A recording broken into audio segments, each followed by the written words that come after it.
அனைவருக்கும் வணக்கம். தெய்வீக ஆற்றல் என்றைக்கும் நமக்கு நன்மையே செய்யுமாக.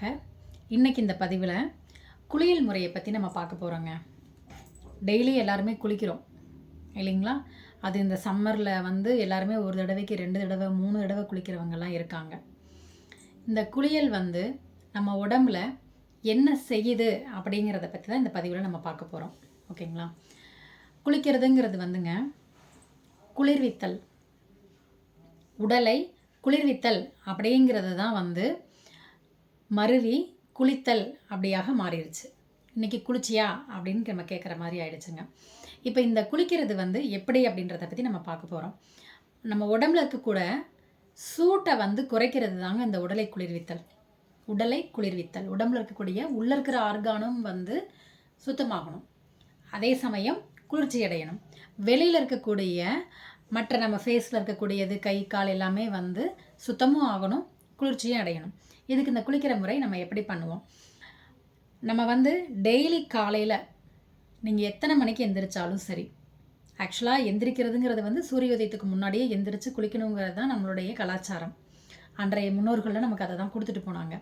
பட் இன்றைக்கி நைட் ஷிஃப்ட்டுக்கு போகிறவங்க, நைட் டியூட்டி பார்க்குறவங்க இந்த மாதிரிலாம் நிறைய இருக்கிறதுனால தான் எத்தனை மணிக்கு எந்திரிக்கிறீங்களோ எந்திரிச்சதுலேருந்து அரை மணி நேரத்துக்குள்ளே நீங்கள் குளிச்சுருங்க. அது ரொம்ப முக்கியங்க. அந்த அரை மணி நேரத்துக்குள்ளே குளிச்சிட்டிங்க அப்படின்னா தான் உங்களுடைய உள்ளும் புறமும் குளிர்ச்சி அடையும், சுத்தமாகவும் ஆகும். சரிங்களா? ஓகே. இப்போ எந்திரிச்ச உடனே குளிக்கிறது அன்றைய காலகட்டங்களில் பார்த்தீங்க அப்படின்னா குளங்களுக்கு போய் குளித்தாங்க.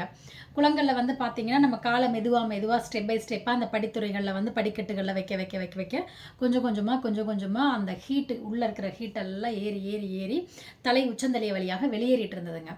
பட் இப்போ நம்ம டைரெக்டாக ஒன்று ஷவரில் போய் ஷவர் திருகி விட்டு நின்றுக்கிறோம், டைரெக்டாக தலையில் விழுகுதுங்க. அப்படி குளிக்கும்போது என்ன ஆகும்னா ஹீட்டு எதுவுமே வெளியேறாமல் உள்ளேயே அடக்கி வைக்கப்படும், டம்ப் ஆயிருங்க உள்ளே. சரிங்களா?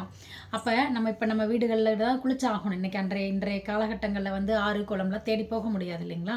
அப்போ குளிக்கிறது எப்படி குளிக்கலாம் அப்படின்னு பார்த்தீங்கன்னா, பச்சை தண்ணியில் நீங்கள் குளிக்கிறவங்களா இருந்தீங்க அப்படின்னா கப்பில் தண்ணி மோந்தாலும் சரி, ஷவரில் இருந்தாலும் சரி, முதல்ல கால்களில் இருந்து கொஞ்சம் கொஞ்சமாக நனைச்சிட்டு வாங்க. கணுக்கால், சரிங்களா? கணுக்கால் வரைக்கும் நினைங்க, அதுக்கப்புறம் முழங்கால் நினைங்க, அதுக்கப்புறம் தொடைப்பகுதிகள், அதுக்கப்புறம் அடிவயிற்று பகுதிகள், அதுக்கப்புறம் பின்னாடி சைடு இடுப்பு சைடு நினச்சிட்டு முன் வயிறு, பின் வயிறு, முன் மார்பகம், பின் மார்பகம் சொல்லி கொஞ்சம் கொஞ்சமாக இன்க்ரீஸ் பண்ணி பண்ணி பண்ணி பண்ணி பண்ணி ஃபைனலாக தான் நீங்கள் தலை குத்தணும் பச்சை தண்ணியில் குளிக்கிறவங்க. அதே சுடுநீரில் குளிக்க பழக்கப்பட்டவங்க எல்லாம் சுடுதண்ணில் யார் குளிக்கணும், பச்சை தண்ணியில் யார் குளிக்கணும்லாம் ஒரு கான்செப்ட் இருக்குதுங்க. அதை நம்ம அடுத்த வீடியோவில் பார்க்கலாம். சுடுதண்ணில் குளிக்கிறவங்க டைரெக்டாக தண்ணி எடுத்து நம்ம தலையில் ஊற்றிக்கலாங்க. இந்த மாதிரி குளிச்சு வந்தீங்க அப்படின்னா நமக்கு ஸ்கின் நல்ல ஷைனிங்காக இருக்கும். தென் சரும நோய்கள் எதுவுமே நமக்கு வராதுங்க. சரிங்களா? வயோதிகத்தை தள்ளி போடுவதற்கு இந்த குளியல் முறை உதவுங்க. நன்றி, வணக்கம்.